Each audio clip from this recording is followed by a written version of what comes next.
Well, I just got the blind all set up. It's in a pretty darn good spot. I've been keeping an eye on this with the trail camera for, I don't know, probably a couple months now, and there's definitely some deer using this area. There's a mineral site right there, and it's been pretty heavily used. So I wanted to slip in here midday, set up that blind, get it brushed in really good to try and stick my first deer with a bow. I've shot them with guns, never with a bow. So this is gonna be a whole new experience for me. But we got a really good wind for this spot. There's been a couple of really nice bucks that have been consistently using this area. Now, I need to go check the camera because I just pulled the card. There's been some pictures of bucks in daylight hours, but just barely daylight. So ideally, we'll get one today. I'm after a buck or a doe. I really don't care. I got 2 tags, so whichever comes first, I'm gonna shoot, just so that I can say I shot a deer with a bow. Never done it before. So there's some nice bucks in here. So whether I get them with archery or we come back and rifle, hopefully we can get one because there's some good looking deer. It's about midday right now. I wanted to get that done, give it everything a chance to kind of settle back down, and hopefully we'll see something on this side. I got another blind. I think I'm gonna go set that up too. In an area I haven't really scouted much, so I might need to go poke around back there, but ideally I can slip in here in a few hours and give it an evening sit, and hopefully we'll see something come through. It's a nice little pinch point up in there where they're going to come through that corner of the field. The mineral site's right there, and nice open cornfield. So there's tons of places these deer can come through them. I've seen them cross the fence up there, walk down, they can come up here and walk up. So tons of different places. I don't really know where they're coming from, but I think they're coming from that corner, like coming across the fence through there. So we'll see what we can do. Hopefully we can stick one. 4 o'clock. So that means it's time to go hunting. Just sprayed down with some scent eliminator and some nose jammer. Today we get to break out the fun stuff. These are Victory Vap arrows, and it's got a Rage 2-inch expandable broadhead. This looks like the arrow I shot my turkey with. It's the only thing I've ever shot with a bow is a turkey. Ideally, a deer is a lot bigger target, so it should be a little easier to kill. Anything within probably 30 yards, I'm pretty dialed in. I haven't taken much time to sight in this bow other than, you know, out to 20. So we gotta be a little bit conservative with our shooting, so then we make an ethical shot. But this is my setup here. This is a Matthews, what is it? Shoot, it's been so long I don't even remember this thing. Oh, it's a V3, that's what it's called. So 31-inch V3, got a whisker biscuit and then a little 4-pin sight. Nothing super fancy. I'm not all nerdy about the bow hunting stuff, so just wanted to get something to have in case I wanted to do something like this or go turkey hunting or whatever. So that's the plan. Got that blind set up out there. Everything's looking really good. So I think it's time to go sit down, and hopefully, if everything goes as planned, we'll have a nice buck walking through. It's still a consistent buck, just not during the day. So, you know, I could get lucky and maybe he's only on camera like later in the evenings, but maybe he's out there using the spot, just avoiding the camera. I don't know.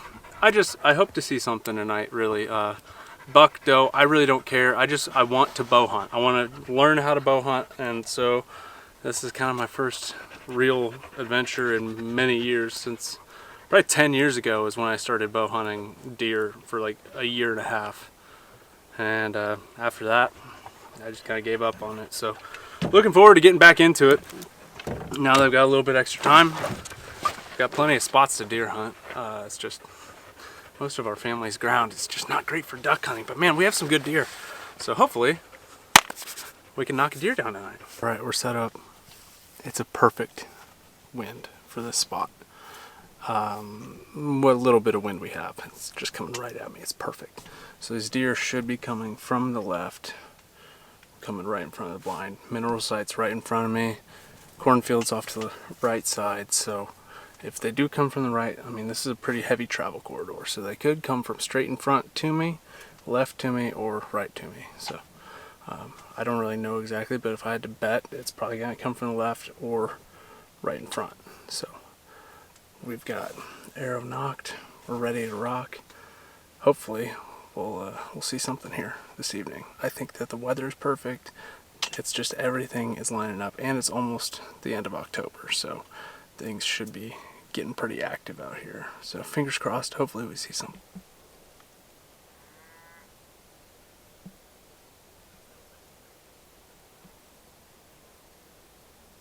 Well, the first sit of the season was a good one. It felt good to just be out in the woods again. Well, woods, field edge.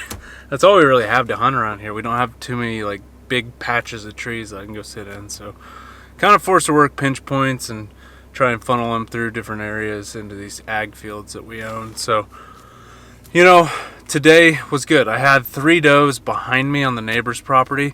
I mean, probably if I was in a tree stand and I could have shot to that side, I'm more than likely could have shot a deer today. But that's just the nature of the beast. You gotta wait for that perfect opportunity, and I didn't get that today. But it was encouraging to see some deer, especially some does, like 3 or 4 does. They were just kind of milling about behind me. So I'm gonna get up again in the morning and see if the morning sit's any better. I believe, if I remember correctly, evenings this time of year are kind of the best time to hunt. Mornings aren't that great, but you know what, we could get lucky. It's worth a shot. So I'll catch in with you guys in the morning. Well, good morning. We got probably about an hour until shooting time, so I'm wanting to slip in there pretty early this morning. Same thing as yesterday, same blind, same setup. The wind is a little bit different. We'll see how that goes, but hopefully the blind can kind of block a little bit of scent. That's all I got. Same thing as yesterday, so hopefully we can get a deer to walk by. Well, didn't see anything this morning. I kind of figured I wouldn't, but you know, it's worth the sit for sure. I did make a little bit of an adjustment after this hunt. So my blind was over there and I moved it to here. So this is the north edge of the field. So I think with a west wind, it'll be perfect. With a north or a south wind, it'd probably be better here than there. I mean, it's only like a few feet difference, but I feel like all the deer are going to be coming from the west or the northwest, and so I just wanted to kind of play it safe and maybe see if this will give me a better opportunity. I'll definitely be able to see where those deer are going to be coming from better. Like yesterday evening, I would have definitely been able to see those deer. So brushed in the blind. This is the Rogers Working Man blind. Got some cedar boughs, some grass, some sticks. It looks really good, kind of trying to just blend it in. It'll be here for a few days before I hunt it again. Probably 3 days until I can come back and hunt. So I got a few more things I want to do. I got another. I'm just getting a little bit in the deer mode, I guess. Since I'm not processing a deer today, might as well make some preparations and see if I can plan some future hunts. I got 2 bow tags, so might as well try and fill them and do a little bit of work. So stay tuned. I'll film the rest. I just wanted to knock that out real quick since I was over here. So, alrighty guys. It was a good little sit this morning. No action. Time to see if we can find another spot.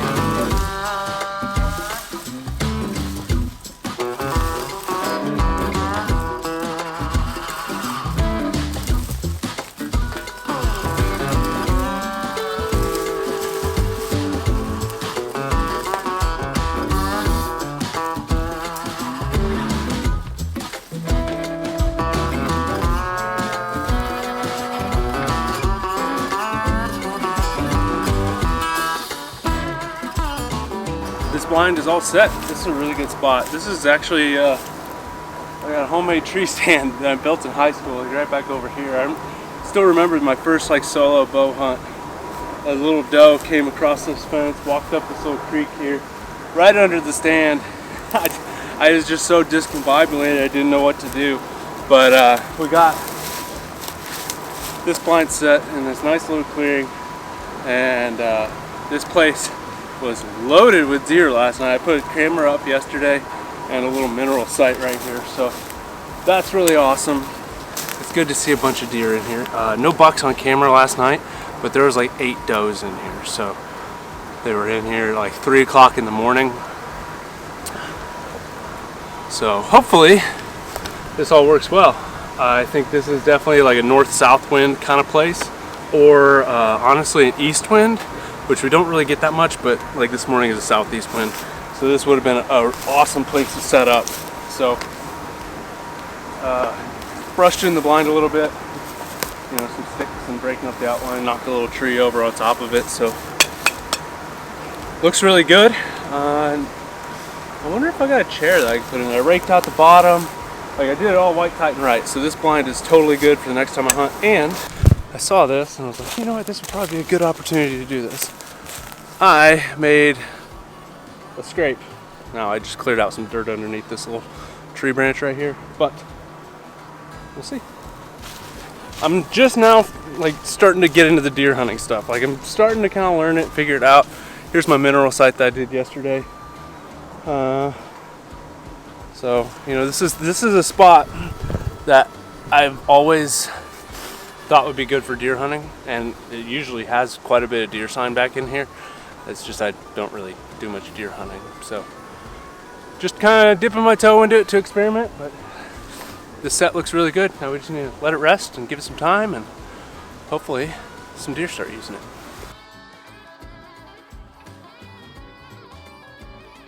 I've got a few things I want to go over when it comes to lessons learned from bow hunting. I've been bow hunting for about a week now without much success, but I've been learning a lot. I've made some notes of some lessons that I've learned throughout this bow hunting adventure that I went on, and so I want to put this kind of in the middle of the video because there's some really good stuff that I want to cover, because some of you guys might be in the same situation and you might learn something from this. I want to share with you guys things that I've learned over the past week just by being in the field and being observant and learning things and watching how these deer are moving and reacting to certain things that I do or don't do.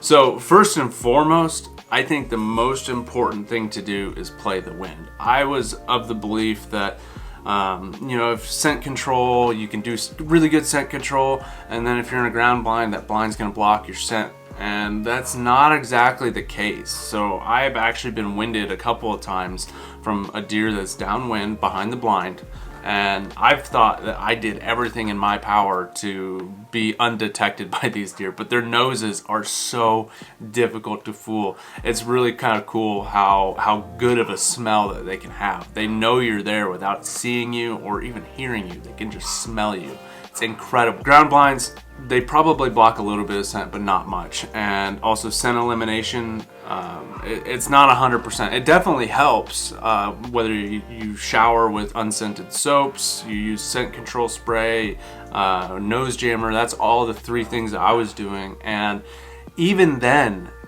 the deer were still able to smell me. So spraying down your gear, everything. You can do everything in your power, and these deer are still gonna smell you.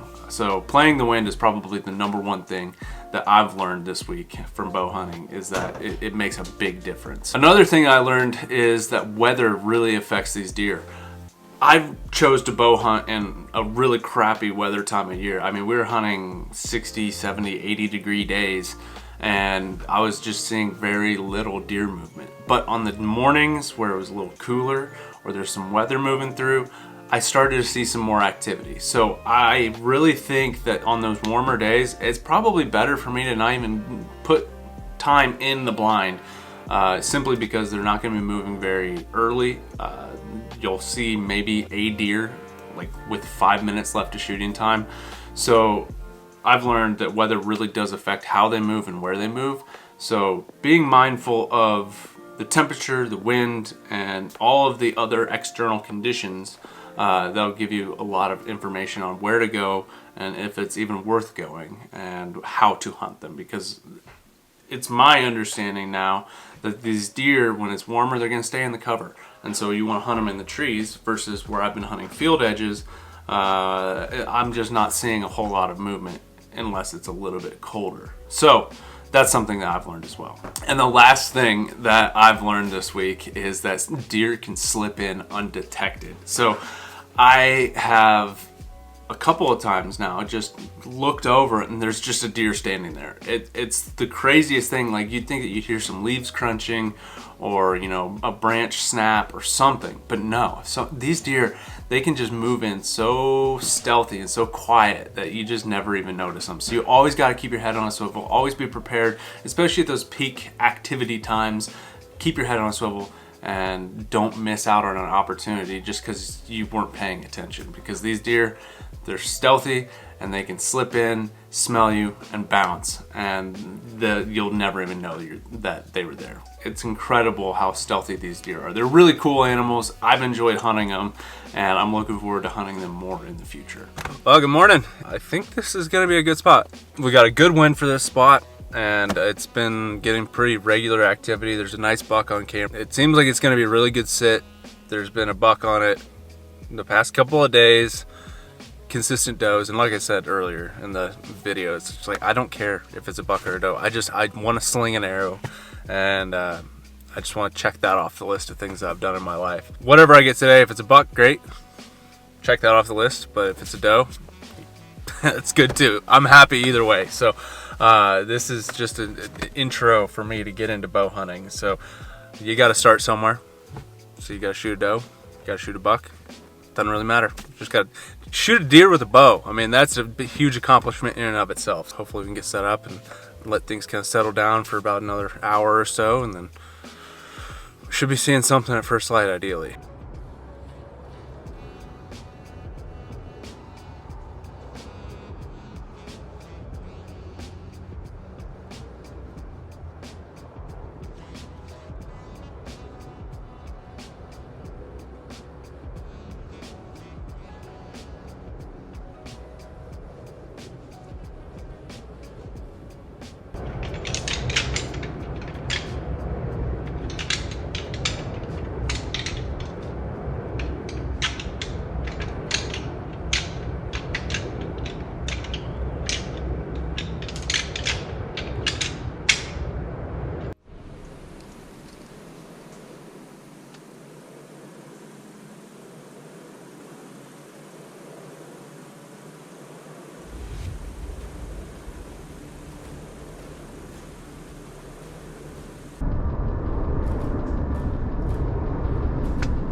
just smoked one of the bow, baby.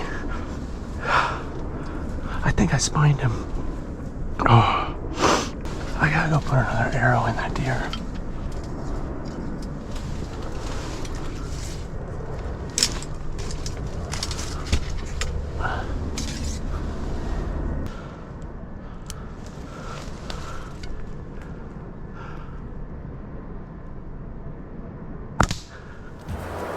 Oh my gosh.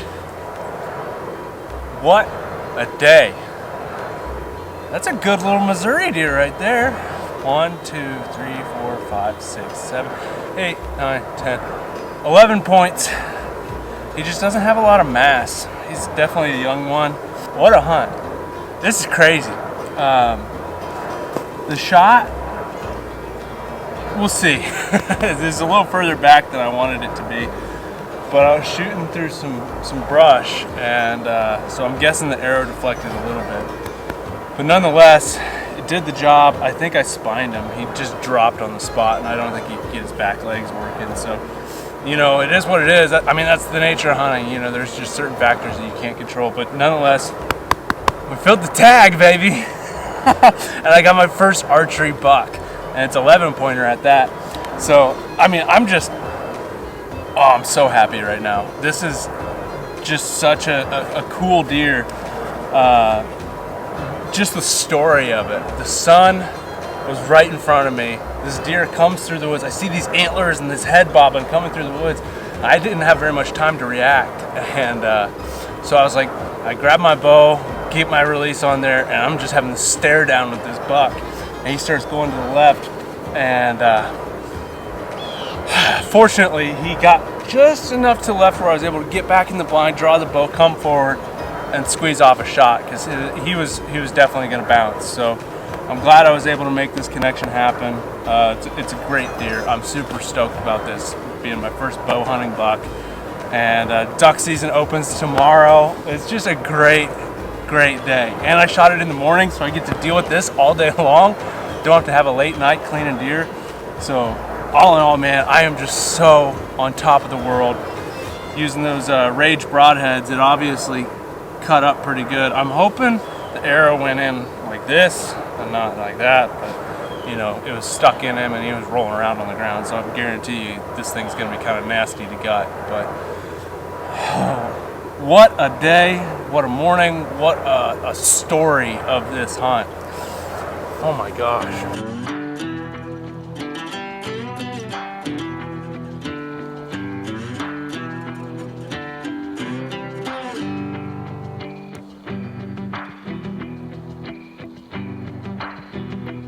The hardest part is knowing when you're done taking pictures.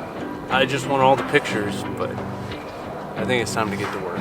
We gotta get this thing cut up and turned into some nice tasty treats.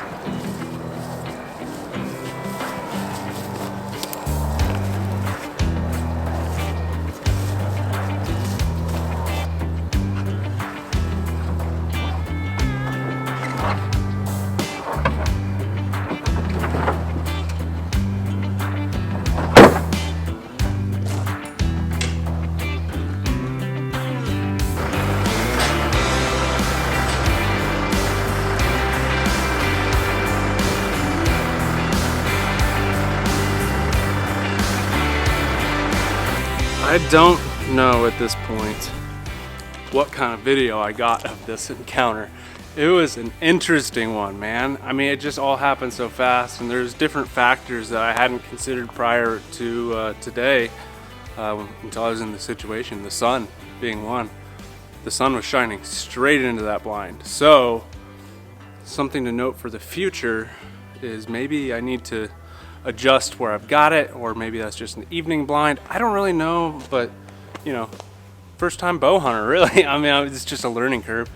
The broadhead is actually in the deer still. The arrow snapped off from that first shot. It got single lung and then lodged into the spine. So ethical, clean shot, right in the vitals.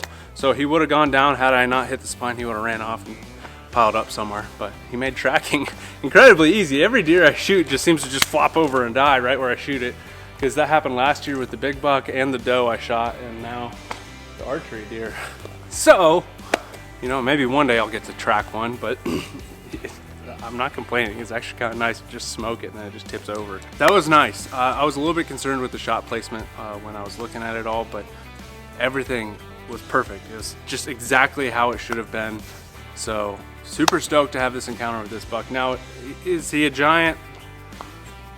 No, he could be. He could have been a really big one here within the next couple of years, but with just getting into bow hunting, I wasn't too picky. But now I have another buck tag. I have to wait until rifle season's over to use it. So I don't know. When you in Missouri, when you buy a archery tag, you get 2 tags. So I'm gonna stay busy for a little while at least. I'm gonna get this deer cleaned up and I'll check back in with you guys. I got a few things I want to go over, but I can't really show this part of the process on YouTube. So got the heart. Gonna grab those tendies. Maybe we'll cook up some tendies tonight. So stay tuned. A little catch and cook action on my first bow hunt. First successful bow hunt. I want to talk a little bit about the gear that I've been using. Everything that I use, I bought at Rogers. So tons of stuff is available online, but some stuff is only available in store. So it kind of depends. Like liquids, and you can't buy it online. But almost all this other stuff you can find it online. So if you guys do want to order anything from Rogers, go to rogersportinggoods.com and use the code OUTDOORLIMITS, all caps, no spaces. It'll let them know that I sent you over there. So first and foremost, let's talk about some of the big pieces of gear. My bow. This is actually the Rogers bow case. Absolutely love it. It's the case I got when I bought the bow. If you guys are in Liberty, Missouri, they do have a bow shop. That's where I got my bow all set up, and where I get most of my archery hunting supplies is from there. So it's got a big pocket on the bottom. That's where I keep all my arrows. So I got my quiver with my broadheads, but I got a few practice arrows in there as well. 3 zippered pockets up top. Shoulder strap, carry handle. So like when I'm riding an e-bike into spots, I'll just throw this over my shoulder and we'll ride into our spots. And like I said, my bow is that Matthews V3. This is the broadhead I shot my deer with. So this is that Rage. I actually think it's a 3-inch, not 2-inch. But it's a big expandable broadhead. You can see it kind of broke and bent. It was a very ethical shot and did the job. I did have to go put another one in him, but if I just gave him time, he probably would have expired. But I don't know, didn't want him to suffer. I had the ability to go and put another arrow in him, so took advantage of that. And I didn't know if I did hit vitals. Sometimes you spine them and all you hit is spine. Moving forward, another really awesome thing I picked up within the past couple weeks is this Tough Man hunting backpack from Rogers. Love it. Tons of pockets. I keep all my hunting gear in here. Some of my favorite features, it's got 2 water bottle pockets. That's super handy. It's got a scabbard, so if you have a rifle or a bow, you can strap it on there. It's got these 2 straps that go across, scabbard, and I strap my bow on the back of my backpack and I can just walk right in. On the bottom, there's other straps for like if you got a jacket or something, you want to hook it on at the bottom. Big open compartment, zipper pocket on the inside, little stretchy pocket there. So all kinds of really awesome features. It's got a waist belt, adjustable load bearing straps. It's just a really solid hunting backpack. So if you guys are looking for one, I've used it. I like it. I'm going to keep using it. This worked really good for bow hunting, but I think it'd work for pretty much any type of hunting you're going to be doing. Other notable things, scent control wise, I use this dead downwind and nose jammer. Every time I would go in, I'd spray my boots and my pants with this, and everything else got this. I got a heavy dose of this hat, bow, pants, shirt, jacket, everything got sprayed down with this, and then boots and pants with the nose jammer. I keep all my clothes in this tote. Washing the bibs right now. They got a little bloody, but I've got the Rogers Tarek bibs and jacket. So if you're looking for kind of like a grid fleece option, something that's not super heavy, it's good for November, October. See the inside's just a bunch of grid fleece. Windproof, water resistant, removable hood, chest pockets, lower pockets, tree harness port. It's just a really good jacket. That's what I wore last year when I was deer hunting and this year, and no complaints. I like it a lot. I really love the bibs. I'm just a big bib guy, so I'm a guy that really likes wearing bibs. This piece of equipment right here is the reason why I killed my deer. These are rattling antlers. I rattled that deer, and he came in on a mission. He knew exactly where he was going to be, he knew exactly where he wanted to be because he heard me rattling. And I think they're like turkeys in that aspect, where they can pinpoint the sound of something and know exactly where it is. So these little black racks, they just slide right in the backpack. Super handy. That is what I use to rattle. I've got some Evercalm that I used on a couple of hunts. I don't know about that one. I don't know if it's really that necessary. On the day I shot the deer, I just played the wind and had good scent control and tried to limit my movement, and that seemed to do the trick. And then my little release, I don't even know what brand this is. That's how much bow hunting knowledge I have. And then this was something I used in the tree stand. I didn't film much in the tree stand at all. I actually sat a lot between the times when you saw in the video between A and B. There was a lot of different sits and different spots, and I hung a couple of tree stands up. So this little $12 easy hanger, great little bow hanger. Oh shoot, something else. This is kind of a huge little thing I want to share with you guys. In my ground blind, I put up some S hooks. So my wife bought these for like hanging clothes in the closet, and that would hang on the top of the hub in the ground blind, and so then I'd have something to hang my bow on. So I put a couple extras of those in there, and then also I've got a couple of carabiners that, you know, if you need to clip something on the bag or a tree limb or something, it's kind of handy to have a couple of those. So that's kind of the basics of the gear that I was using. I think for the most part, the bow, scent control, and some good clothing, it was really the make or break situation. I'm excited to get into the deer hunting scene. I'm excited to learn more about it, experiment with different types of gear. I'm kind of a gear nerd, if you can't tell from the waterfowl side of things. So getting to play with some more gear is even more fun. I mean, I've got my recurve out, so I'm obviously kind of thinking about different tactics and things. So I'm excited. Well, it's that time. We got a tenderloin here, and we're gonna try this steak and chop seasoning. We got the Traeger fired up. Beautiful, beautiful evening this evening. It's just a wonderful day. We're gonna just season up this tenderloin, throw it on the grill, eat it for dinner. Fresh venison. Cora is right at my feet, saying she wants a bite. I threw away some trimmings off this thing, and she got into the trash can and ate it before I had anything to do about it. This girl is a deer lover. Antlers, both of them. They freaking love chewing on antlers. But there we go. Just season it up. A little steak rub. Nice and easy. Cook it medium rare. Slice it thin. It'd be delish. Put this little piece, and we got the bigger piece. Here it is. This is the fruits of our labors this morning, and let's see. Is it tasty? It is. It's quite tasty.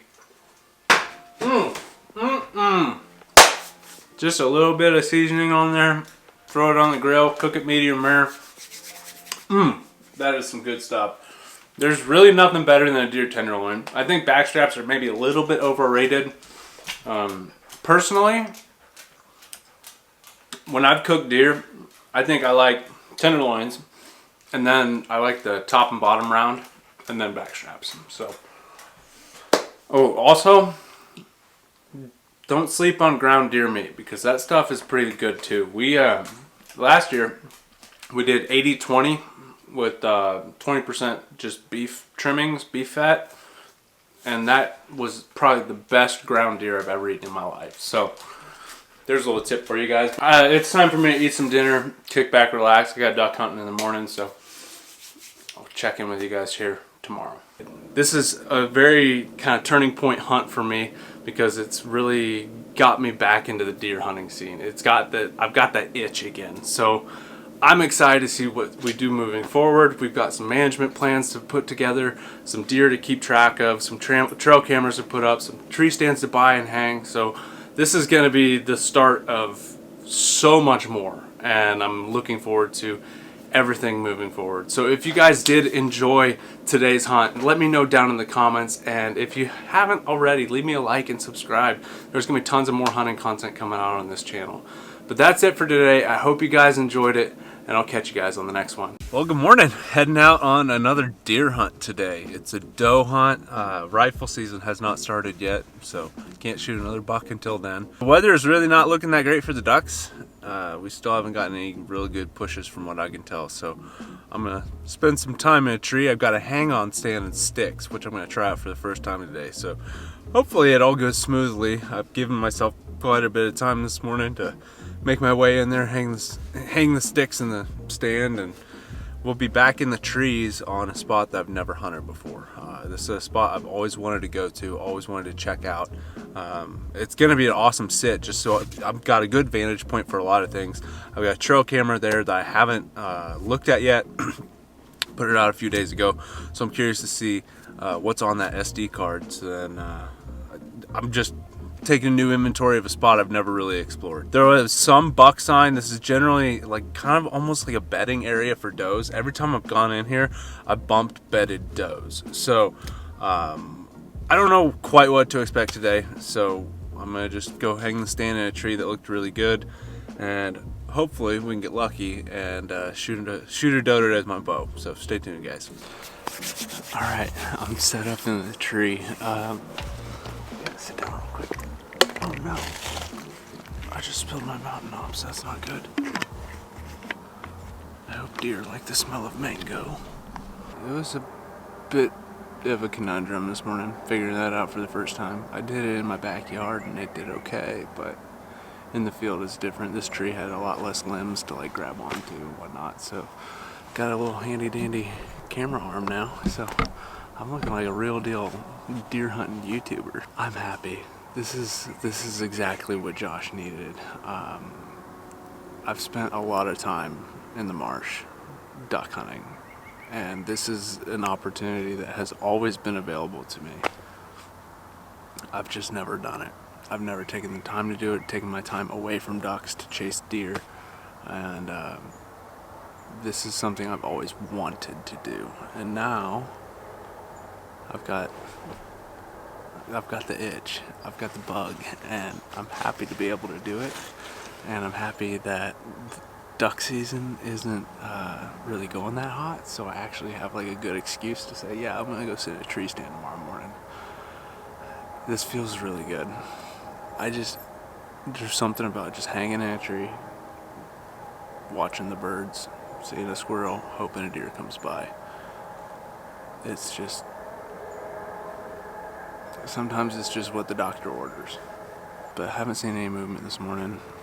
I probably blew a lot of deer out of here this morning just with setting up and making a lot of racket. It's hard to do in the dark and for your first time, so you never know. Sometimes things can cross by. We're in kind of like a big travel corridor crossing of different. I think this is just the beginning of a big process of next spring. We're gonna get in and clear some trees and do some habitat management. I think it's going to be a really fun project. It's going to be cool to see the results, and I'm getting excited about it. Let's see if we can get ourselves a deer today. Might get lucky this morning, but I haven't seen anything. But it's still pretty early.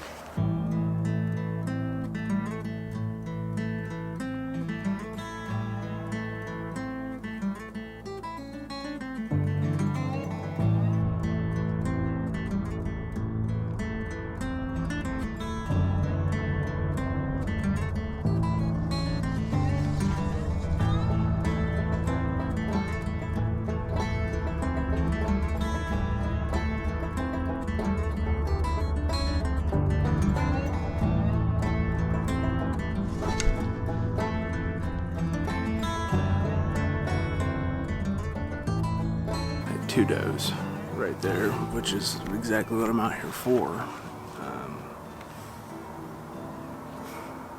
They knew I was there. They knew exactly where I was. I was moving around too much. Gotta be very stealthy. It's hard to turn on that camera, turn on this camera, turn on that camera, move this camera, draw the bow, there's a lot of processes. So, and they came from that side, which I'm more prepared for them to come from that side, just with the camera being on this side of me. There's nothing I could do. She was standing there about 30 yards behind a bunch of brush, go figures. And she just slipped in here. I didn't see her until she was like 40 yards to my left. She didn't even make a noise. It's crazy. But they both, there's two of them, and they bounced. They saw me draw and they said, nope, I'm out. It's still really cool though, having that kind of an encounter.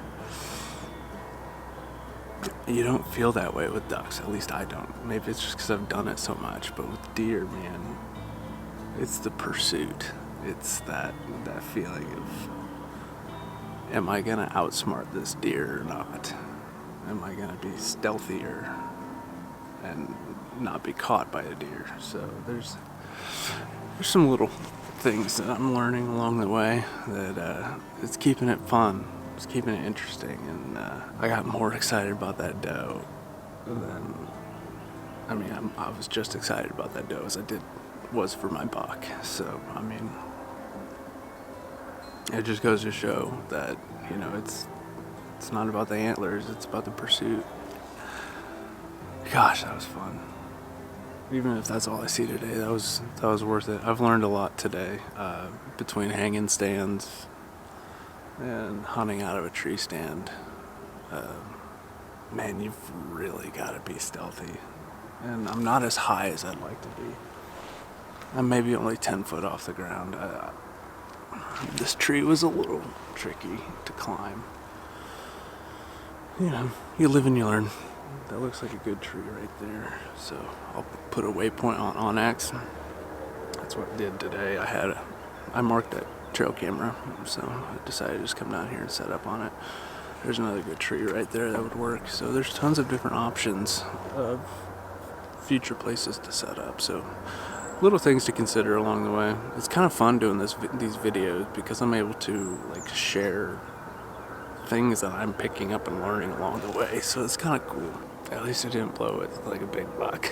I know I can get another doe opportunity here pretty soon. So if not this morning, I'll do some homework and probably find a place for this evening. It just sucks I can't get into the really good places. I know a couple places where I could go and probably get a doe, but there's also some nice bucks in there and I don't want to mess with those. So, we're gonna just kind of hunt the edges and find some spots where we'll hopefully see a couple does.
I want to take a second just to break down this situation because it's definitely a good learning experience, and I definitely think that this is something that is very rarely recorded on video, and it happens to hundreds of people every year.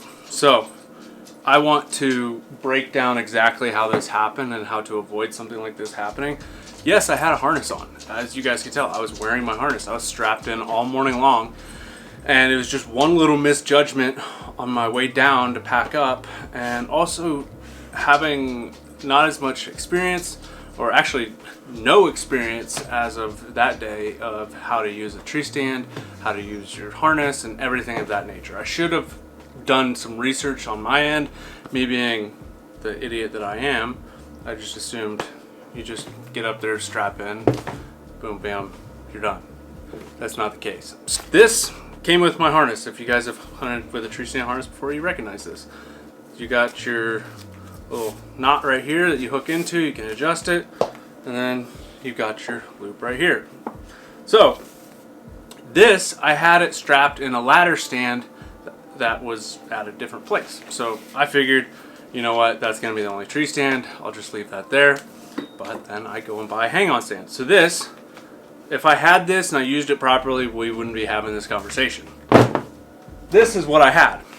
The tree stand that I bought came with a harness and safety setup, and it's kind of really not very good. I'm guessing it's to make it to where people would buy the actual harnesses. Anyways, this was attached around the tree. So I got up there, and then I wrapped this around the tree, and then I hooked in. So the whole time setting up, man, I was just holding on for dear life, hoping that nothing bad would happen, and, you know, just being careful and cautious. And now I know you can use that rope, wrap it around the tree, lean back, and you got your lineman's belt. I should know these things, especially since I used to be a high ropes challenge course facilitator for many years.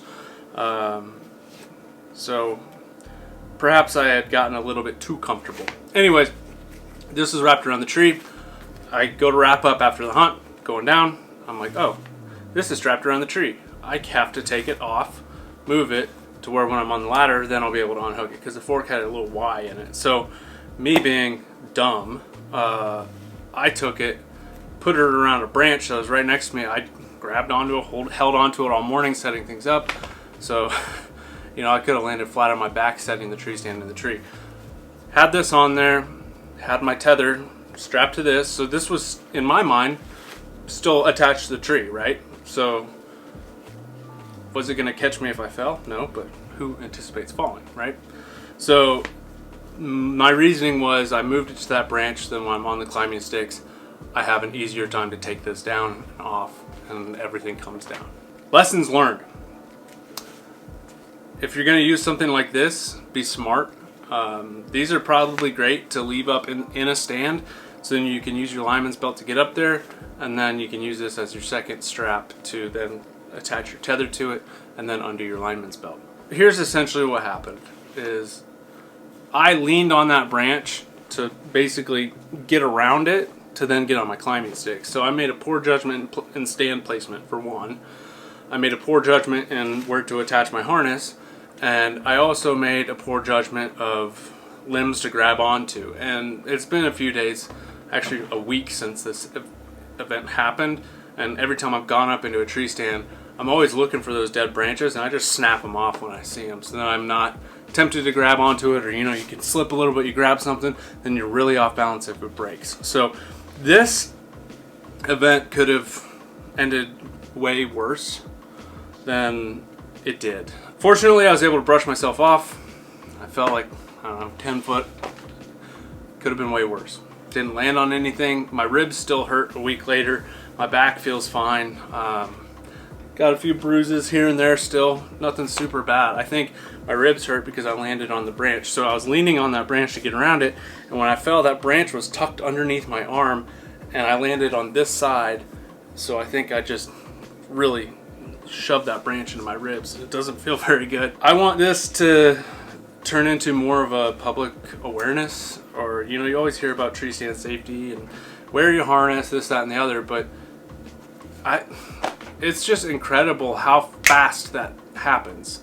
You can be as cautious and careful as you can be, and bad things can happen. Another couple of things that I learned as well is I had my bino harness on my chest, so that made it difficult for me to look down.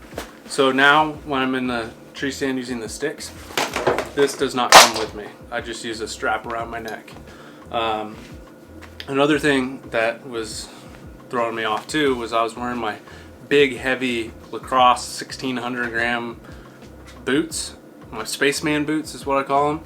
And so they're big clunky boots, and it's kind of hard to climb on those little sticks with those big clunky boots. So another lesson learned, no bino harness and wear smaller boots. It could have been way worse. My child, we're going to be having a baby here in a couple weeks, so just to think about it in that aspect of an accident happened, and you know, I could have not been able to be there for a significant life event or even be around for future life events. So it's definitely something to take seriously, and I want to use my platform to help spread awareness of this, because it's something that happens. It can happen quickly, and it's like wearing your life jacket in a boat. Whenever I'm in the layout boats and running around, I'm always wearing my life jacket. Like, it's these little things that can make such a big difference, and just one strap being placed on the wrong branch could mean life or death. So remember that. Today took a turn. I had a bit of an accident getting out of the tree stand today. Made me rethink some decisions that I'm making, and all I gotta say is be careful. Make sure you wear your harness, and your harness is attached to something that's not a rotten branch. Yeah, that could have been really bad. There's so many outcomes that could have happened. I'm just glad I didn't land on anything sharp, hard, pokey, or, you know, if I turned a little less, I could have just landed smack on the top of my head. So it could have been pretty bad. Now I've got some scouting to do. The morning sit was awesome. Had some great encounters. Had a nice buck there for a long time. He was there forever. I'm bummed I blew the does out of there, but I also am glad that everything worked out the way it did today. There was a lot of lessons learned. Some are a little harder and gravity fed, but others are just observant and, you know, doing things for the first time. So I want to go check some trail cameras, move some trail cameras. I got 2 cell cameras I want to put out, so I might be swapping some of these SD card cameras with the cell cameras. So want to do that. I was going to use the e-bike, but I just aired up the tire, then it blew up like a firecracker. So not taking the e-bike. We got to go on foot. Might get a little hot, sweaty, but this definitely needs to get done. I'm looking forward to checking these SD cards and seeing what's on them.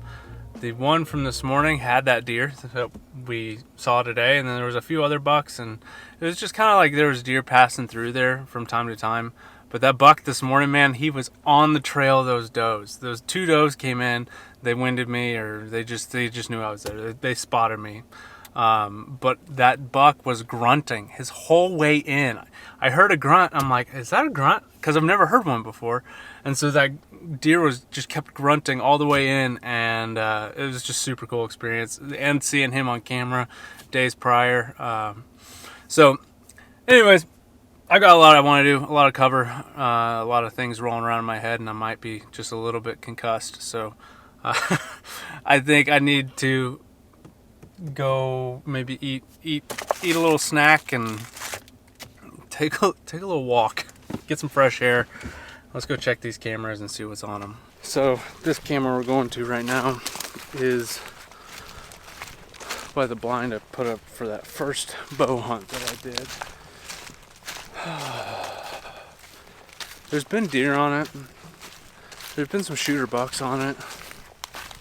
There's been does, but it's like things change. But now that I'm out here, there's tons of tracks everywhere. So I don't know. Maybe something changed over the past week, but there's tons of tracks all over the mud. We got fresh rain, so it's easy to see. I'm curious to see what's on this camera.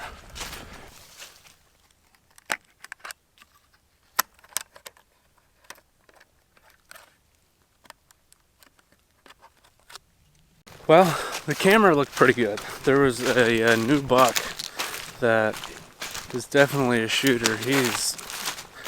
From the picture, it looks like he's got some fun looking antlers, but I don't know what happened. This used to be a really hot spot for does. Like coming out in the evening and the does they'd be here. But that hasn't been the case this year, at least not from the times I've sat in it and from the trail camera. I mean, it's just doesn't look like it's really the spot I want to hunt. I don't know. I'm seeing some really good buck movement through here, so I might wait and see what happens during rifle season. The blind's already set. I got a hang on stand now, so I can leave that guy over there, and if I feel like it, I could go hunt it. It's definitely something to keep an eye on, though. There's been some really good buck movement through there. It's all nocturnal.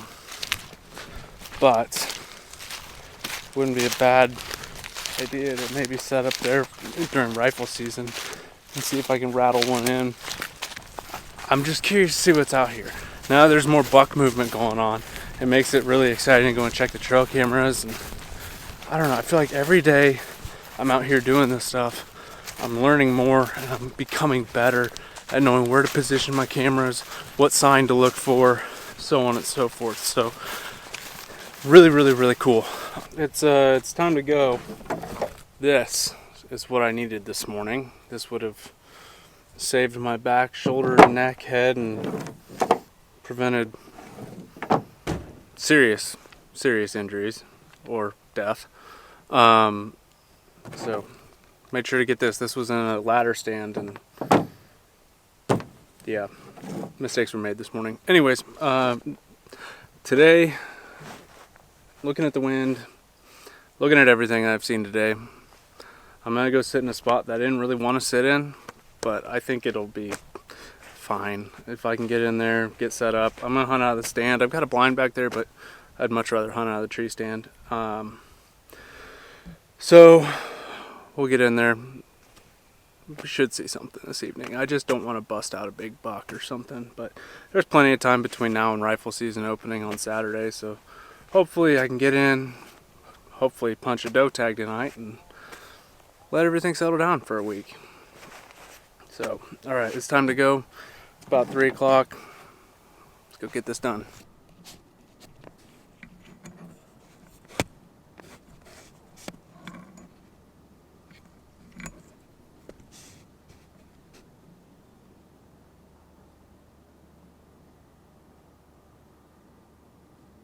We're set up for an afternoon sit. I sat this morning, didn't see anything. Getting set up in here was a little tricky. I can't seem to find a big enough round, straight enough tree for this hang-on tree stand. Almost every tree on this farm has got like a little bit of a tilt to it, and so it's just, I don't know. I think I need more practice hanging this thing, which every time I do it, I'm getting faster at it and better at it. I'm just kind of figuring it out, but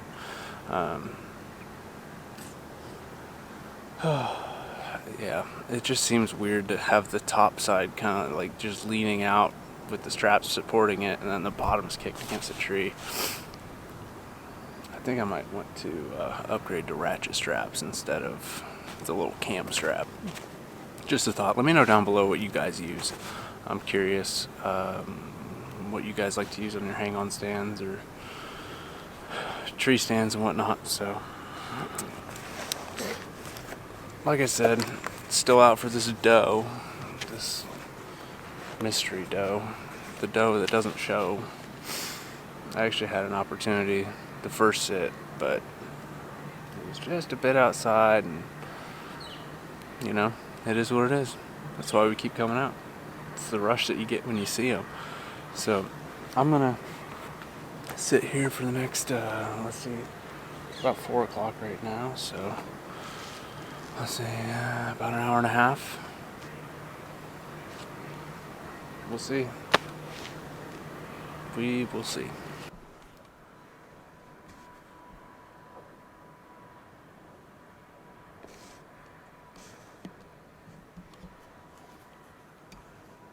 Well, this is officially the last bow hunt until rifle season opens. It opens tomorrow morning. So tonight I'm going out for a doe. I want to sit in a spot that I've never hunted before. I did the rounds this morning, just looking for some deer sign and checking to see what's going on, maybe seeing if there's any possible trespassers out here. But everything looked really good for season to open tomorrow for rifle season. So I found a spot that I'm really curious to sit in. It's a spot where, like, when I do hunt in that area, I can't see it, but it's overlooking a really big cornfield with some rye drilled in for a cover crop. So it's got some really good stuff going on with it. The neighboring property has got some nice little trees. It's just, it looks good. So I'm gonna just go off of what I know and what I've seen, and we'll just go hang this stand and see what we do. But we've got the e-bike, got the hang on stand back there. I got my sticks and all that on the backpack, and I'll have my bow. And it's gonna be a lot of stuff to drive in with, but this e-bike is fantastic, especially now because everything is sloppy. Like, if you look at my legs, I mean, they're just covered in mud. That's from my little bike ride this morning. But anyways, got the battery charging. I'm gonna grab some lunch. It's about noon right now, so I'm gonna grab some lunch. Got everything ready to go, so I'll just eat some lunch and get out there and sit for a few hours. Should be good. Hopefully we can shoot our doe.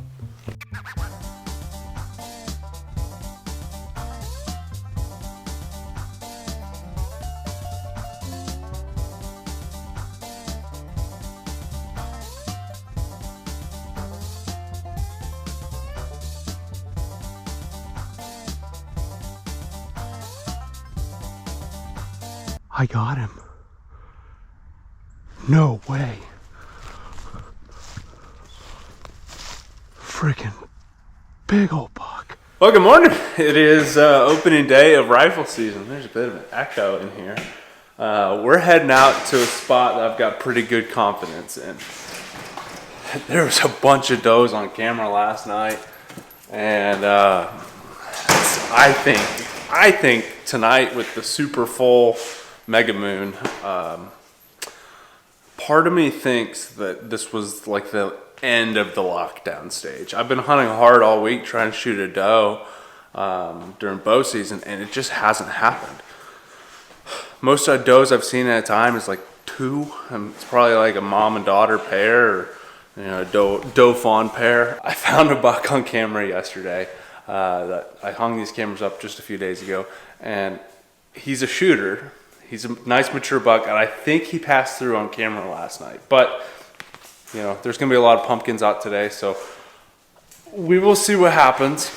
Somebody could shoot that deer, but also that deer could get bumped, and deer could just be going everywhere. So I'm up early. I'm going to get in the blind early. I'm going to take my time because I can see a long ways, so I'm betting a deer can see even more. I mean, like, this moon is a freaking flashlight. Tons of places to choose over the next couple of days and the next 4 hunts, so hopefully we can shoot a big buck. Stay tuned. Well, this morning's sit was boring. Didn't see anything. Kind of surprised, honestly. I only heard a couple of shots. I think the deer are just being a little bit weird. I think this full moon's really got something to do with it. It should be full bore rut. The deer should be out and about. So I've got one fast strike panel that I'm gonna go down here and set up behind it for a couple hours here midday. I think this is a good area to find some cruising bucks. It's just got some good structure, good bedding area to it. So honestly, I think it looks really good. I just don't have much intel on it. I think having 2 mature bucks on camera down here, now it was middle of the night, but it's definitely worth sitting. It's 9:45, get there probably about 10, and maybe give it from 10 to 2, and then I've got a ladder stand I want to sit in this evening. So it's gonna be a full day of hunting, but I just don't want to miss any opportunities. I think where I sat this morning is a evening spot. And the only reason I chose it this morning is because I woke up and there was about 8 does on camera in there at like 4:30 this morning. So I was like, well, might as well follow the does. Haven't seen does grouped up like that in a long time. So here's to hoping everything goes as planned. Alright, not gonna lie, this setup's pretty slick. Here's my one fast striker handle. So it's a little bar here, and you've seen it in the duck hunting videos. But they've got a hinge in the middle and you can unscrew that. And it's just like one little 4-foot section. So I've got this little blind right in front of me, tucked into the cedar tree here. And so I'm looking down into a bedding area and just kind of a little wooded area. Like there's a cornfield out here where they could come and graze and get some corn or whatever. So it's a really good looking spot.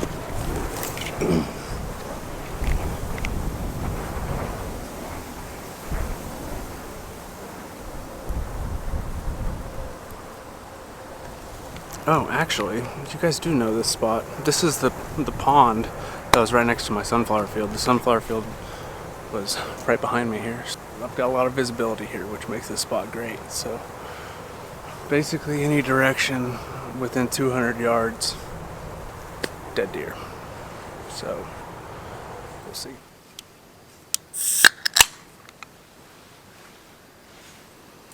Welcome to the willow stand. This is a fun stand. It's in kind of like a little bedding area. We got the wind right in my face. These deer are going to be coming from in front of me, coming out into this bean field to my right to maybe feed a little bit or travel. It's a big travel corridor through here. There's a bean field right on the other side of these trees. I can see it. So it's like a really skinny bunch of trees. Heavy travel corridor. And I had a nice 10-pointer in here. There's rubs all over the place. I mean, this just looks like a really good place to be. So I wanted to wait until the wind was perfect for this spot before I hunted it. It was a little bit iffy this morning, but we got a good straight wind tonight, so it's going to be coming right at me. Hopefully, we see our target buck. There's quite a few bucks in this area, but there's like 2 that I would consider pulling the trigger on from what I've seen. So hopefully we'll see something. The weather's not helping and the full moon, so it's gonna take some serious patience waiting for something to happen today. It's gonna be like 60 degrees, 15 to 25 mile an hour south wind. Maybe we'll get to punch a doe tag tonight. I'd like that. I just want to shoot a deer. I don't care if it's buck or doe. I got a doe tag and a buck tag, so I'll shoot either. I might shoot a doe. We'll see.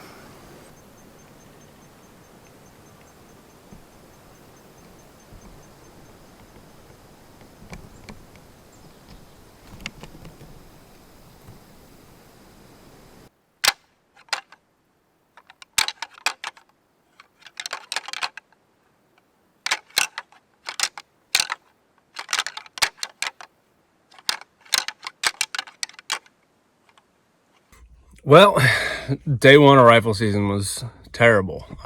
Strong winds, sunny, warm. Didn't see a single deer at all. Heard some people shooting, so it meant that some were on their feet at least. But today is day 2. I've got Dave, my father-in-law. He's hunting what I would be considering a prime spot. A spot that I've saved just for him to sit in. So hopefully he shoots the deer today. There's been some really good deer movement through the spot where he's sitting. So ideally he shoots one. But today we're sitting in a spot on a tree stand that I put up the other day. And this is one that I've been saving as well. So we got really good conditions. It's cloudy, really light winds.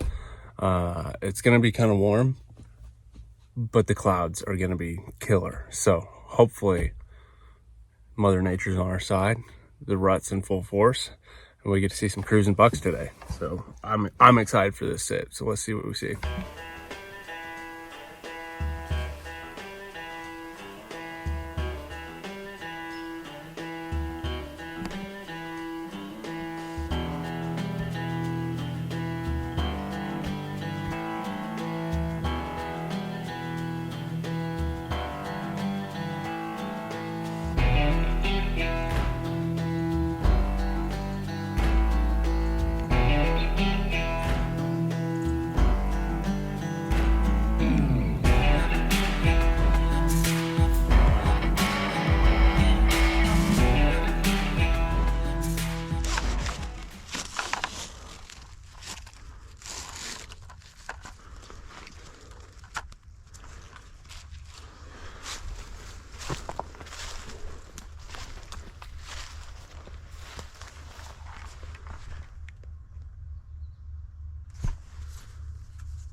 shit, that's a big ass buck.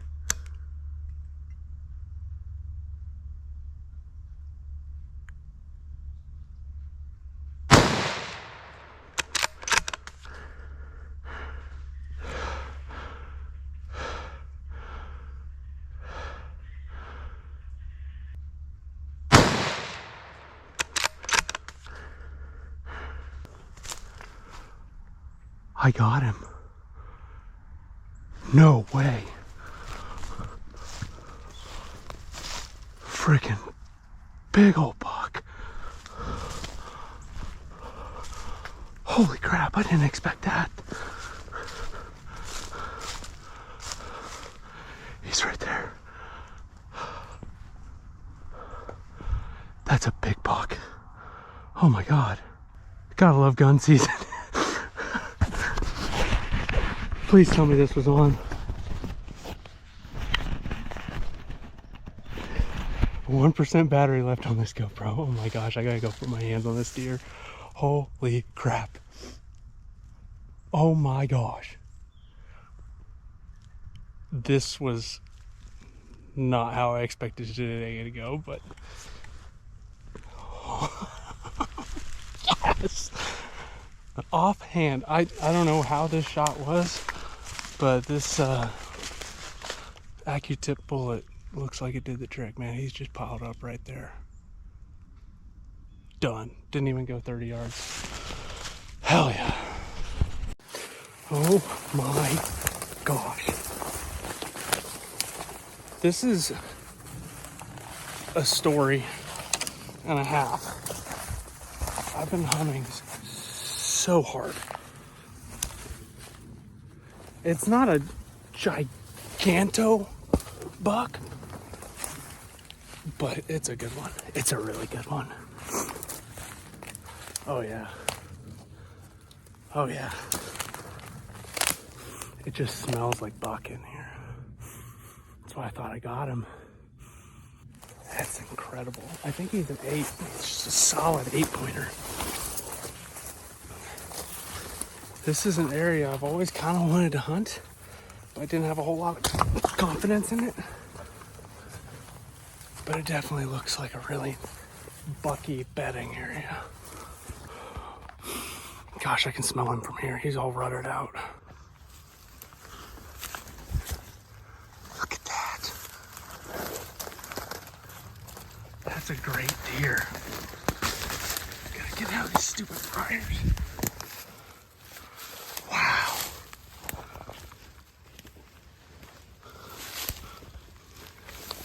You dead?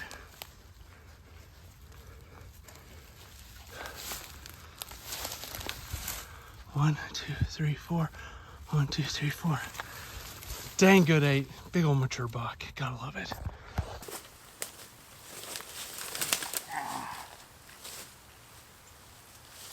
He's in the thick of it. In the thick of it. In the thick of it.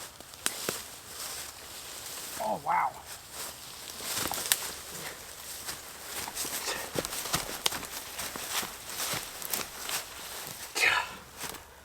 That's a heavy deer. That's awesome. You can get out of it.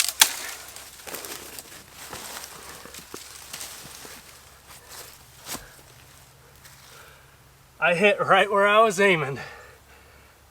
What a wild story. What a wild hunt. This is unbelievable, man. He is a rutted up buck. Okay. Honestly, didn't quite expect this to happen today. It has been an incredible sequence of events. That's a great deer. He's got some like little hooks on him. Good mature deer, man.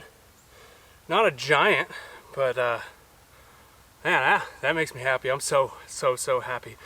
Really good mass on him, great brow tines. Just a solid 8-pointer. here's the gist. Here's what happened. So there I was, walking through the woods. And so my main goal was to I was wanting to put a trail camera up here, and I had my rifle with me because I was like, you know what? I usually bump a couple of does when I'm walking through here. And so I was prepared for that. Wasn't prepared for that, but the hunting has just been so tough. It's been locked down for like a week.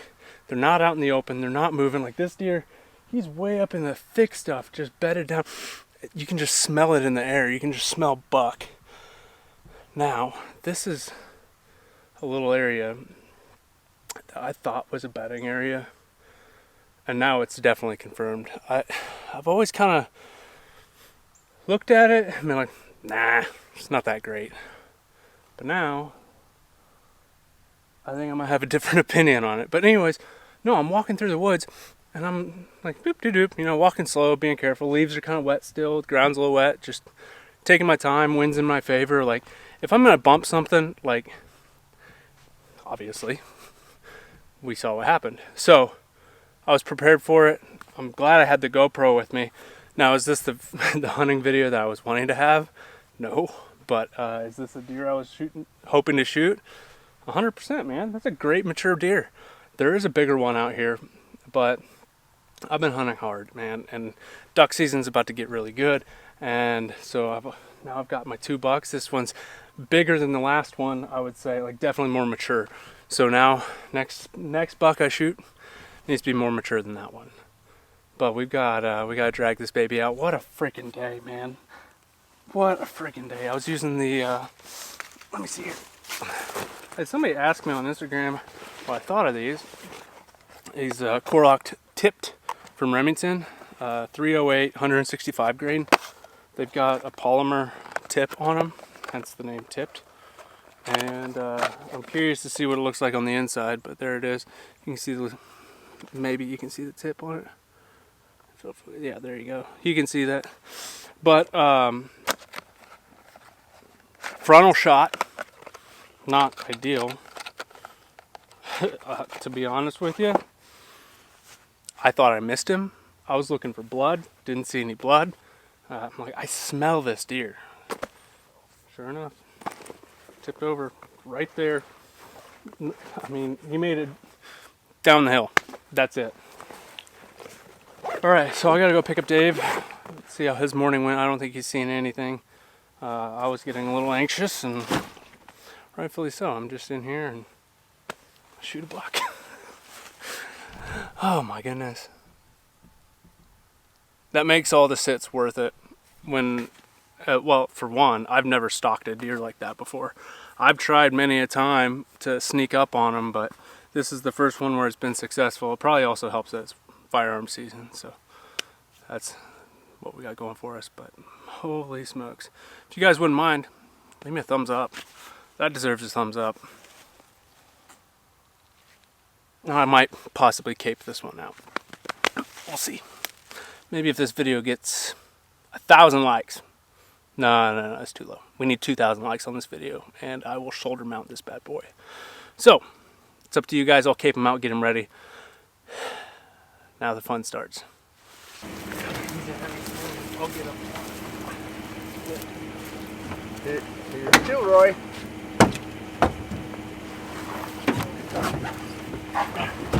Hold on, Josh. Oh, shit. Gosh. There. He's a heavy dude. It'd be a lot less lighter if you've got it. Less lighter? Woo. Nice stench.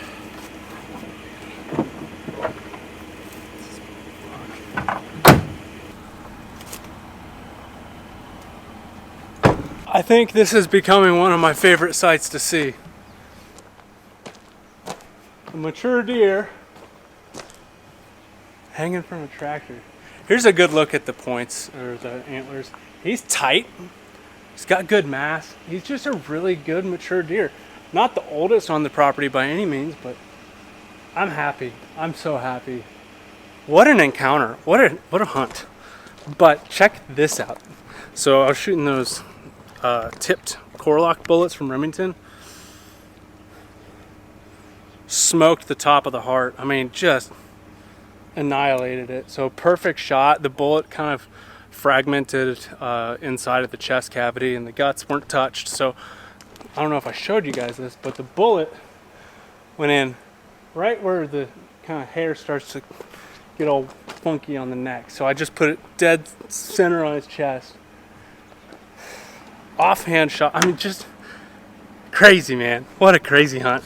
You know, you can try so hard to just be set up in the right spot, get this deer to come by, but sometimes all you gotta do is just walk through the woods, an opportunity presents itself. So I'm very, very, very happy with how today's gone. And you know, to be honest with you, this is the first time in my life where I've shot 2 bucks in the same season. So really awesome. And the even better thing is this deer is from a completely different deer herd from the other deer I shot. So even though I'm taking 2 bucks, they're completely different deer herds. So that's a really cool thing to have available to me, is that I can shoot 2 bucks and not feel bad about it because it's completely different. So all in all, great day. Well, today is a special day. We just got back yesterday. I got this big old deer, and today I'm going to take it to the taxidermist. I decided how I wanted to mount it. If you guys would please leave me a like, that'd be great. But the reason why I want this deer mounted, okay, there's a couple of reasons. Number one, it's a really nice mature deer. Number two, it is my first DIY mature buck. Now, I did shoot that one with the bow. He was a young deer, 2.5, 3.5 years old. This one, however, is a nice mature buck, rutted up, just a great deer, and it's also my biggest deer outside of my first buck. But last year was this buck, which I gotta take the cat back to the taxidermist, so I get 2-for-1 trip out of this deal. So that mount's almost done. He's just gotta put the cap on there, stitched up, and we should have that mount soon. But the thing is like, this is my first DIY. That was a guided hunt.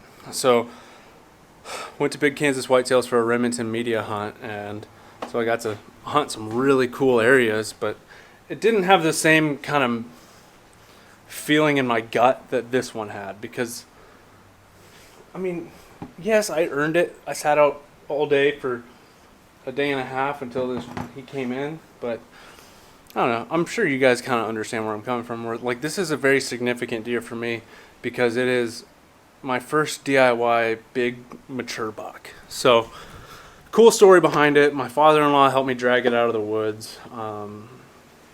It's a deer that's going to have a lot of story. I've been busy, so haven't been really putting the camera up as much as I should be, or pressing the record button, but it's been a busy week. Been doing a lot, so I'm excited to see how this mount turns out. I think I'll have to look at the postures. I think Big Boy, he's like looking up and to the one of the sides. So him, I might put him in sneak. I want him looking like a full bore rutted up, ready to go chase some tail buck. So I mean, that's how he was when I shot him. That's what he was doing when I shot him. So cool deer. I love the brow tines.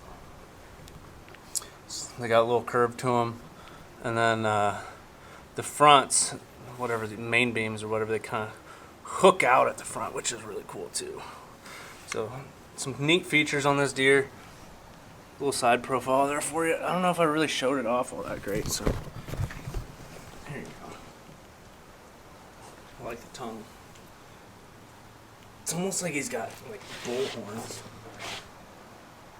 It's just real tight in the front. This one's kind of got some flat spots. It's just a really good, solid deer. And just for comparison, because we can, not like it's really, that's my Kansas buck, And that's my Missouri buck.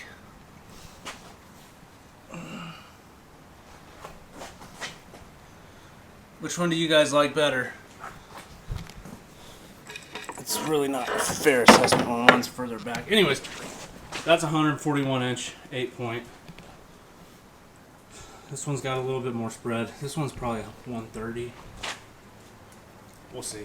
I'll see if the taxidermist can score it for me. Anyways, I'm gonna hit the road here, get this to the taxidermist. Hopefully get a sneak peek at the mount, and maybe I'll get to keep the cap for a little while. We'll see. So, I just wanted to, just in case he's not here anymore, I wanted to take a second to get some more video and show you guys the antlers. Great buck, super happy. Great weekend. Feels good to punch my buck tags, be done. Now I got a couple of archery tags to fill. And then we're done. That's it for the deer this year. Oh wow. Look at that. That's a solid deer. This hunt brings us back to November in the heat of the rut with the Missouri rifle season.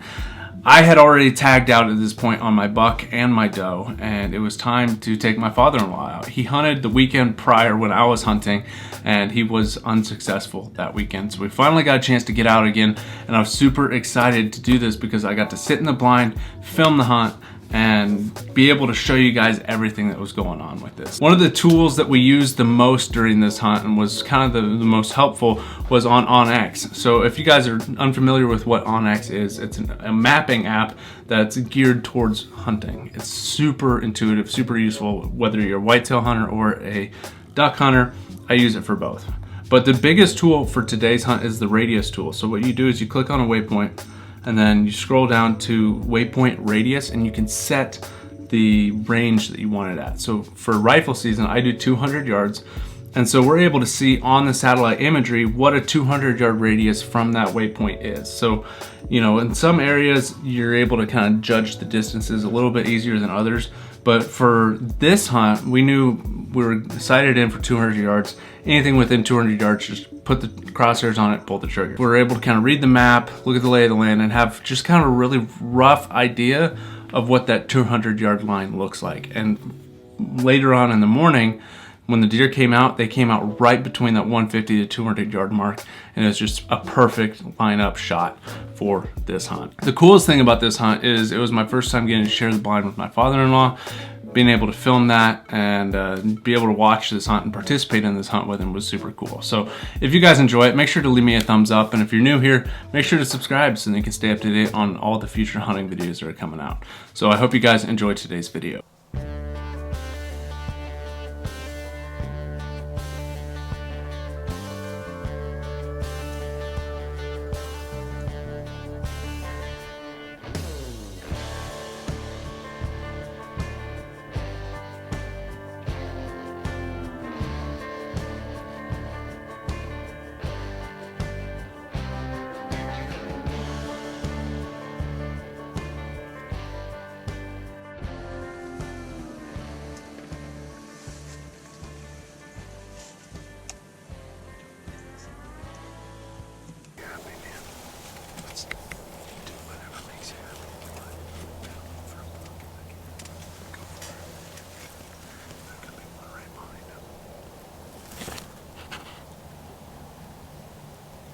There's a buck.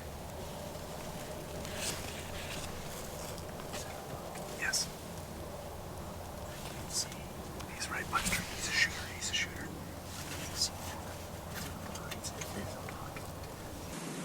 I can't see. He's right by the tree. He's a shooter. I can't see him.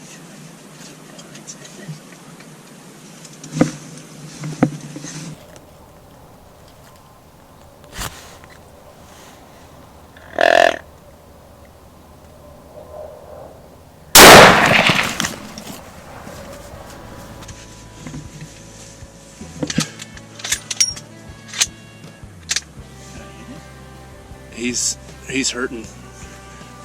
Get another round in him. Shoot him again. Aim a little high. There he goes. You hit him. He's going down. Yeah. Good job, Dave. Good job. There's your buck, dude.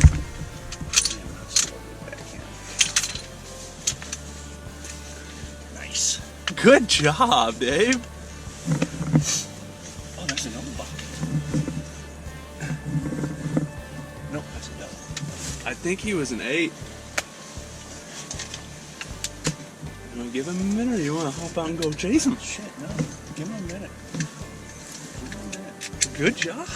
Yeah. Done for today. That happened quick. That's it. I got it on camera too, I think. Really? You can see me jump when you shot. I wasn't ready for it. Oh. I'm an eager beaver now. Leave that to her.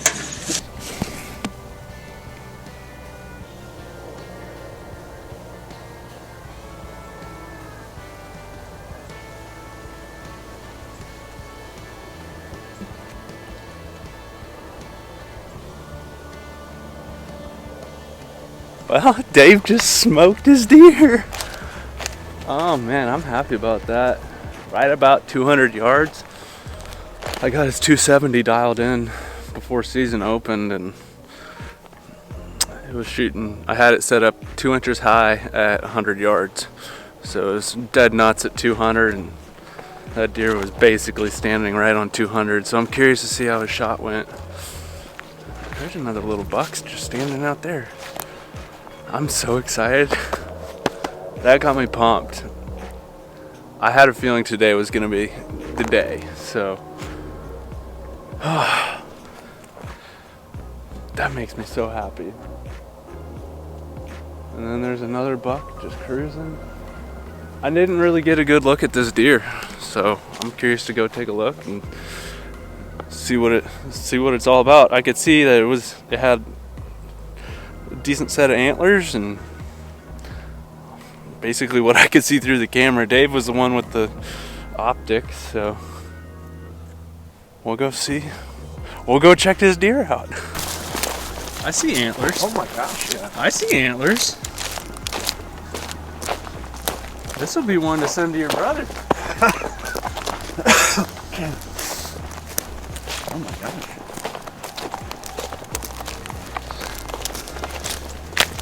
Oh yeah. Oh yeah, Dave. Oh man, look at that. You tore him up. That's a good one, Dave. Look at that. Oh wow. Look at that. That's a solid deer, man. Look at that shot placement too. Good job. Ooh, that's cool. 11 pointer. There you go. Nice. That's a 30 pointer. That's a big sucker.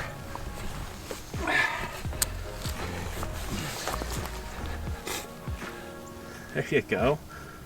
So there you have it. There's Dave's big buck. It's super cool to be able to share these moments with you guys, because you know, later on down the road, I'm going to look back on this and think about this hunt and be able to look at it. But I hope you guys enjoyed it. And if you did, make sure to let me know down in the comments. I'm curious to know if you guys ended up getting to tag a deer. Drop it down below. Let me know how your deer season went.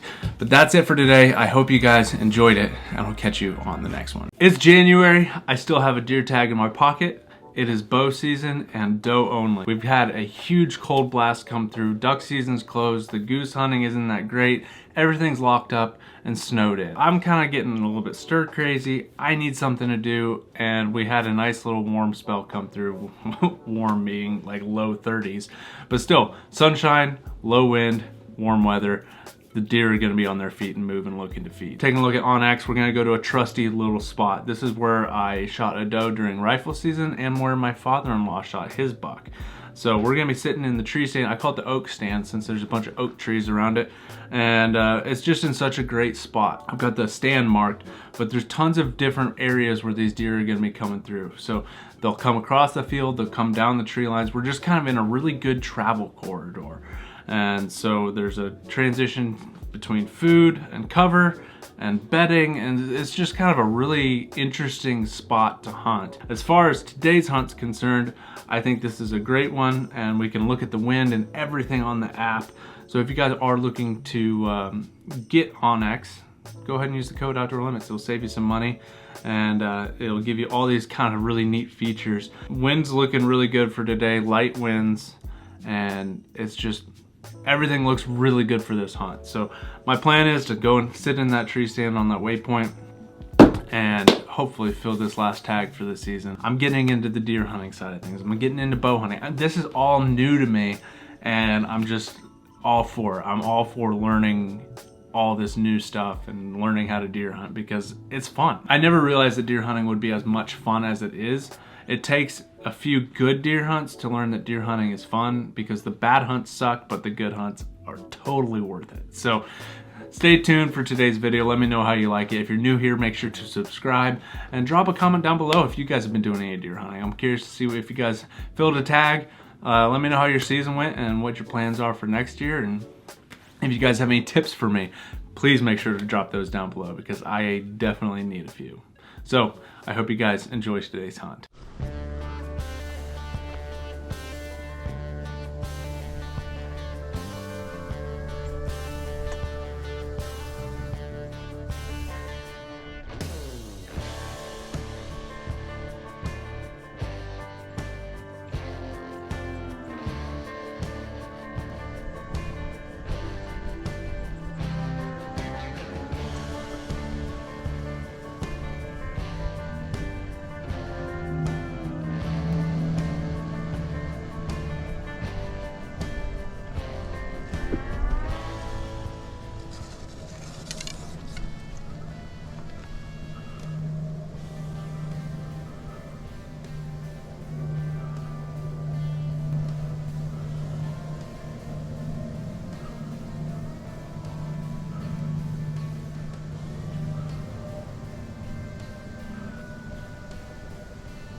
That went through the back.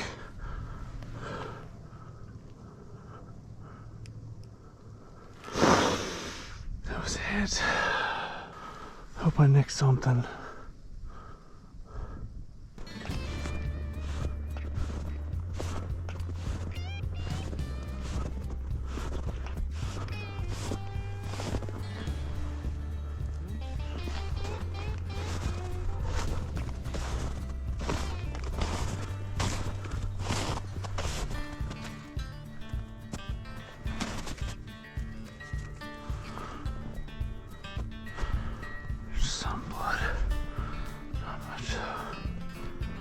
Oh, hello. Good morning. Wow. It's cold. It's like 3 degrees outside this morning. It is freezing cold. Last night's hunt was probably one of the coolest deer hunts I've ever been on in my life. I know it was just a bow hunt for does, but still, like, it was a lot of fun. From like the moment I basically got set up, I was seeing deer like the whole time. There was a group that came through from behind the stand. They were feeding on the oaks. And then there was another group of deer that came through right in front of the stand. They circled back around. I was at draw there, and just wasn't my time, I guess. The deer, they kind of knew something was going on, and then when I went to go let down my bow because I couldn't feel my arms, I ended up smacking the camera arm, and they were gone. Good news is it was early enough in the evening, and I didn't really spook them that bad, and there was enough deer in the area to where I had another opportunity present itself. Now, I've been going through this video a lot over the past last night and this morning, looking at it, analyzing it, and looks like the deer just jumped the string. I didn't make a bad shot.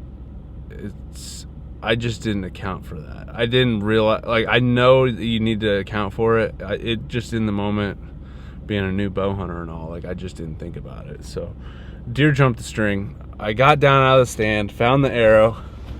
Arrow had some, there you go, you might be able to see it on the camera. There's some blood on the arrow and like a lot of slime. So I'm hoping it's a lung shot. I've got a general idea where to look.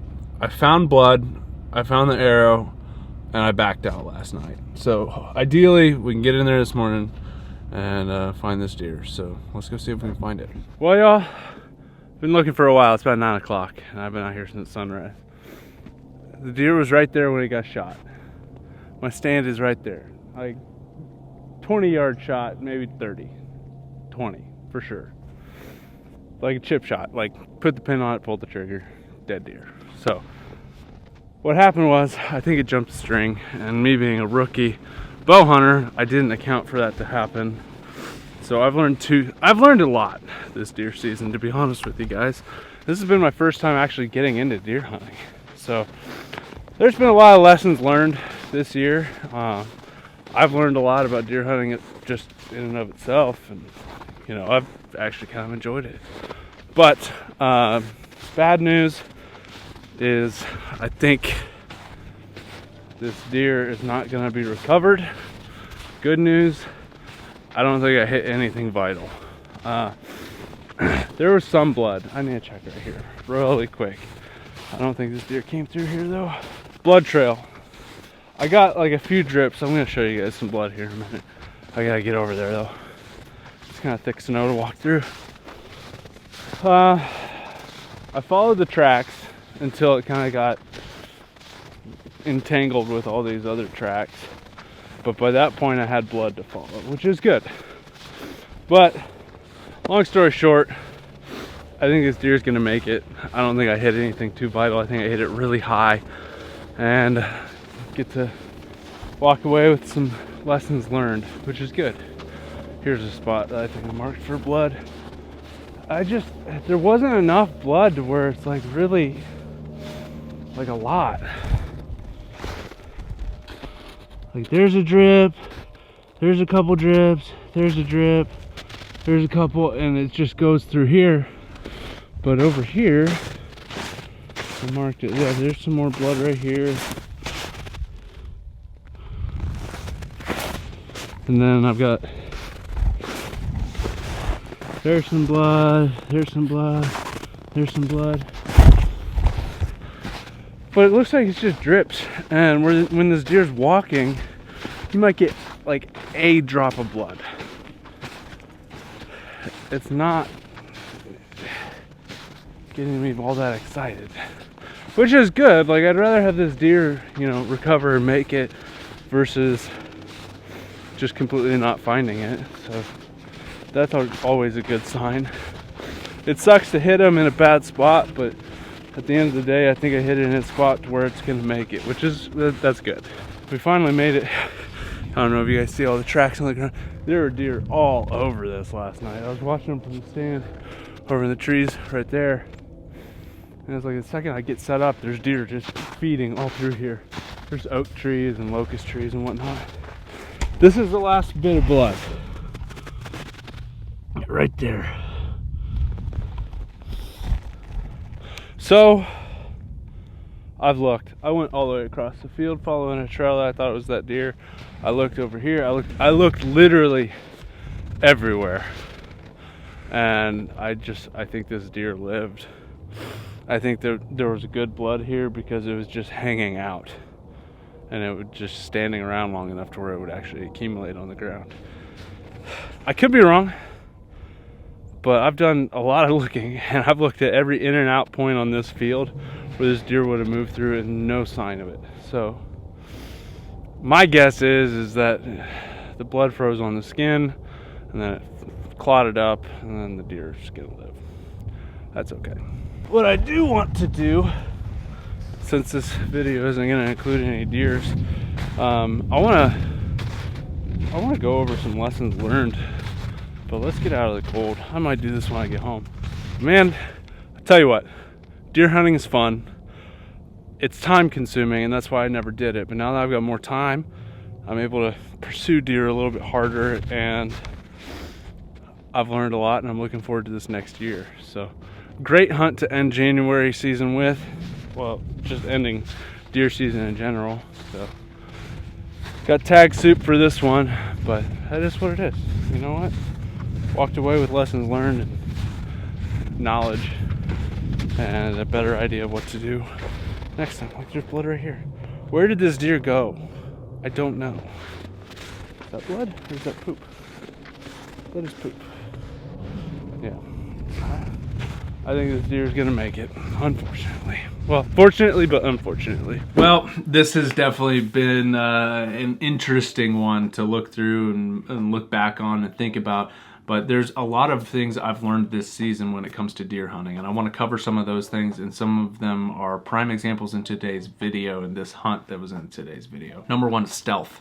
I didn't realize exactly how much movement you couldn't get away with in a tree stand versus a ground blind, or just in deer hunting in general. I just haven't spent enough time in a tree or in a blind chasing deer to realize that, you know, you really do have to be stealthy with these animals. They can pick up on slightest movements. They can pick up just you being in a tree. There's so much to watch out for. And I think one thing I'm learning is, especially with bow hunting, I think I need to find a face mask or wear face paint or some way to cover or camouflage my face. Number two, this is a big one. I think I might have rushed on this hunt, but also this hunt, it's a prime example of what not to do. I wasn't patient enough after my shot. So I think I bumped the deer out of the area because I got down on my stand too early because I was too eager to look at the arrow. And there's deer still in the field. So what I need to remember is, even if it's a bad shot, even if I think, you know, well, especially if I think it's a bad shot, give it time. Wait for that sun to go down, or give it an hour or two. Make sure the field clears out before you go out and try and find this deer that you shot. So patience after the shot, that's definitely something to keep in mind and something to remember every single time you do pull the trigger on a deer. Unless he's just flopped over dead in the middle of the field, then that's fine. But if you got to do any kind of tracking, patience. Be patient. I need to be patient. That's a big one for next year. Number three is practice. I need to practice holding my draw. I need to practice shooting in different angles. I need to practice drawing in different angles. I think I kind of just jumped into the bow hunting thing with some experience with shooting bows and some experience with bow hunting turkeys. And I did a little bit of bow hunting early on in high school. I definitely need to practice. I need to practice different situations. I need to practice just shooting the bow, drawing the bow, holding the bow, and just becoming one with my equipment. So that's my goal for this spring and summer, is to practice shooting my bow from elevated and on the ground and sitting positions. So that's something to take away from this season, is that I definitely need to practice, because on this hunt, if I was able to hold my draw longer, I would have had that first opportunity present itself. Coming off of that, with point number 4, is I need a rangefinder. I don't have a rangefinder. I don't know why I don't have a rangefinder yet. I need to get a rangefinder, and that'll help solve a lot of problems. I've got my pins sighted in at 20, 30, 40, and 50. I just don't have a rangefinder, so I'm just kind of guessing. And as you saw today's video, guessing only gets you so far or so close. So I think it'd be huge to get a rangefinder and then practice and look, say, okay, I need to train my brain to just know what a distance is from an elevated platform. Like, I'm pretty good on the ground. Like, I can judge distance pretty good on the ground, but when you get in an elevated position, it's so much more difficult to know exactly what distance you're shooting at. So I think a rangefinder in my pocket would be a huge asset. Number one is safety. As you guys know, early in the season I had an accident, so make sure to just be safe, make good decisions, use your safety equipment, and that's my goal for the spring and summer. Is on these ladder stands and permanent stands I'm gonna have, is I need to start thinking about permanent safety lines from up to bottom, then, you know, like the ones that you just slide the knot as you climb the ladder.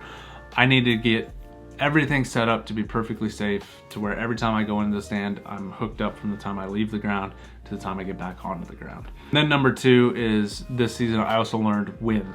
The wind is such a big factor, such a big factor. Like, you can try your best to use cover sense and scent elimination. It can only get you so far. It's definitely gonna help, but I think playing the wind and having stands set or having places to hunt that are good for each wind is gonna be huge. So what I need to do is, in the off season, I need to do some scouting and some shed hunting early on, but then I also need to figure out spots to hunt every type of wind and be in a prime location for every single type of wind direction that I have, so then I can always hunt with the wind in my favor. And that's one of the struggles I had this year, is like, I've only got spots that are good for certain winds. So I need to do some scouting on onX and put some boots on the ground and find those places where I can set up and have a good wind, whether it's with a ground blind or a stand.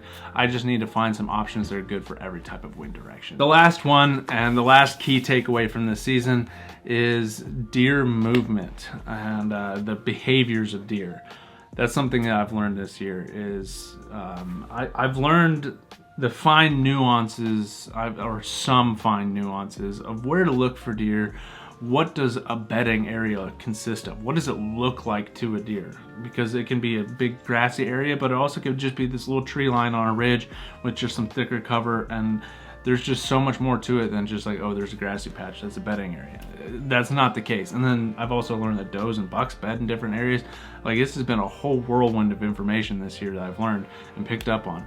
Deer movement is different depending on the time of year. Early season, they move differently than the rut, and then the late season. Like, on this hunt, it was not what I expected to happen today. I didn't expect to have deer all over the place because they were hungry and they were eating on the acorns and the locust droppings. So, like, it's all interesting things to keep in mind and keep in my back pocket for the future. So, like, let's say we have a cold snap and some snow, and I'm still looking to fill my tag.